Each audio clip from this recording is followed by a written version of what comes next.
Alright, here we have Mary in Central Park on a beautiful Saturday morning in November. Alright, let's see her. This is before pose. She is running in Newton sneakers. Looks like her head is staying pretty flat throughout. That looks nice. She's not really bobbing too much up and down. Let's go see her stride. So she's kind of throwing that leg out in front of her body. It's tough to see. Alright, so she has weight bearing. If she was paused right here, if she was frozen in time, are her hips above the ball of her foot? No, they're behind. Would she be falling backwards? Looks like she'd probably be falling backwards. Not too bad though. She's back in pose. You can see her heels off the ground. She's got a really big bend in that knee. That's great. That's totally fine. Her foot is almost directly underneath her hip, maybe another half frame out. Her foot would be there. Her hands are nice and relaxed. Shoulders look pretty relaxed. Her back is straight, which is very important. And let's see what she does next. She looks like she's pushing off a little bit, straightening that front leg. Don't really want to see that too much, but that's not awful. And it looks like that heel might be landing first. Unfortunately, Newtons are supposed to prevent that, but you know what? They don't, because they mask the pain. Alright, so she has weight bearing on her foot. Her body weight is all sorts of behind her right now. She does have a nice bend in that knee, which is great. But you can see if she was frozen in time, she'd be falling backwards, not forwards. She wants this GCM, her general center of mass, basically her hips, over the ball of the foot. Alright? She's putting a lot of strain on her knee right now in this position. So then she's falling forward, she's still coming forward, and yeah, she's basically back in pose right now. It's not too bad. I've seen a lot worse. But let's see if we can improve on that after some pose instruction. She has her Newtons back on. She's going to be going a little bit faster this time. Looks nice and calm. Look how calm she looks. Look at her shoulders. There's not a lot flying around. That looks great. Nice and calm. Nice fluid motion. And let's see. All right. So she's kicking really high. So she's in pose. Her foot is basically under her hips. Another maybe a quarter frame out. She's got that bend right from her ankle, leaning from the ankle, heels off the ground. Let's see her pull this right leg up under her hips. She runs with nice relaxed fingers. That's good. Back is nice and straight. Looks good. Ponytail isn't bobbing all over the place. We like that. So she's pushing off. Doesn't look too bad.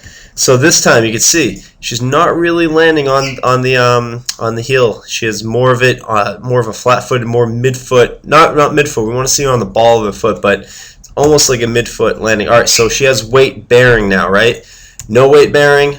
Boom. Weight is bearing on her foot right here.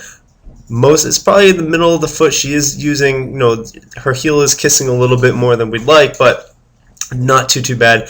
Her leg is great. It's already coming forward. If she was frozen in time right now, yeah, her hips are behind her.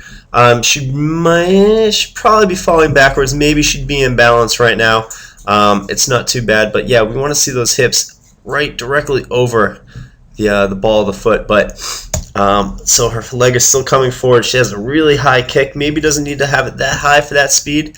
But boom, all right, her foot is basically underneath her hip right there. So she's 2 frames out. She's got that nice bend at the ankle. She's just going to be falling forward. So she has to work on this pull. See how long her foot is still on the ground. She wants to have that knee bent and her foot pulling even sooner. Because she has a little bit of a late pull, this foot, her front right foot is going to be landing in front of her body, as opposed to her body landing right over her foot. All right. So let's see what happens. So again, that late pull is causing her. It looks like she might be a heel strike. No, she didn't heel strike with that right foot. But as you can see again, now there's weight bearing. Her foot is coming back. It's actually not too bad. She's probably there. She's back in pose. 2 frames out of pose. She wants to be maybe 1 frame out of pose. So each time I click my little arrow on the keyboard, she wants to. That's 1 frame. So boom, boom. Now she's back in pose. You want to eliminate that. You want to get that down to 1 frame or less to get back into pose. Her pose position. But I guess she just has to work on pulling that foot a little bit sooner. Let's just go over that again. So, boom, she's in pose. Let's see. There she goes. Now she's in pose. Want to see this right foot pulling up on under her foot, under her hip, I'm sorry, a little bit sooner. See, her foot's still on the ground. Now it's coming up. Now it's, no, but the problem is she's almost ready to land. She wants to get this foot under her hip even sooner, all right? Even sooner. It's all about that, that change of support drill that we did today to get that foot pulling in the correct position even faster, all right? If her foot is lagging behind here, her leg is going to be out in front of her body weight. And she wants to land with that GCM, her body weight, over the ball of the foot. Still not bad at all. Definitely a better improvement.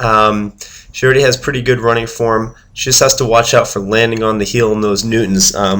Remember, footwear blocks the pain, but not